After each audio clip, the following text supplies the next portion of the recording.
This MACD signal on April 2025 made over 9,000 points on the Nasdaq. Today, that signal is happening again. In this video, I'm going to show you the step-by-step process to find the signal and validate using lower time frames. So the price traders, it's building nowadays something quite similar on the Nasdaq. We have a significant sell-off. The MACD line is crossing up the signal line, same as happened on April after the three-wave sequence. We're finding the end of the second wave. That worked before, then that can work again. But the key is finding the lower time frames. It's finding the signal on the lower time frames. So we go directly to the 4-hour chart, and here we have the wave count where we are finding the end of the second wave. There we have wave 1, here we have wave 2. This is an expanded flat for the second wave, and the price is finishing the B wave.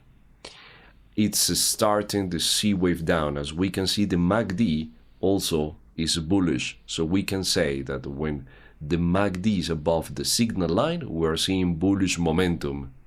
It's important that during the C leg on the daily chart, the MACD doesn't cross down the signal line.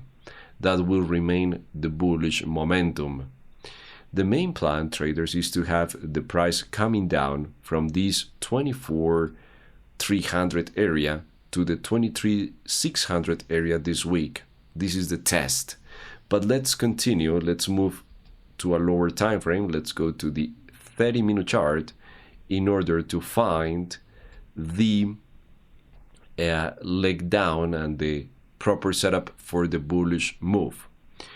On the 30-minute chart, we're going to see more cycles. So the next step is having the price coming down to the previous low, where the wave A finished. So this week we're expecting the impulse, the internal impulse for the C leg, in order to move into the 23,600 area. And from here, show us the rejection. But here is where the MACD can play an important role as well. Once the price comes to the liquidity area, plus the MACD crosses up the signal line, that can be the trigger. So we can use the MACD as the trigger.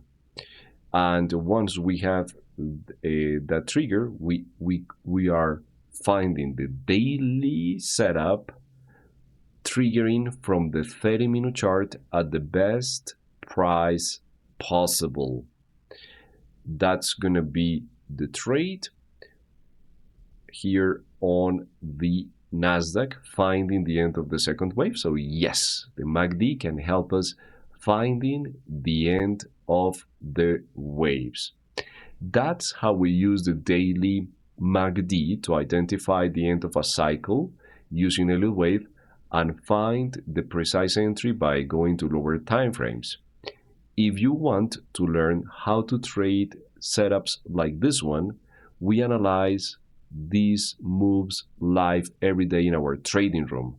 Check the membership details in the video description.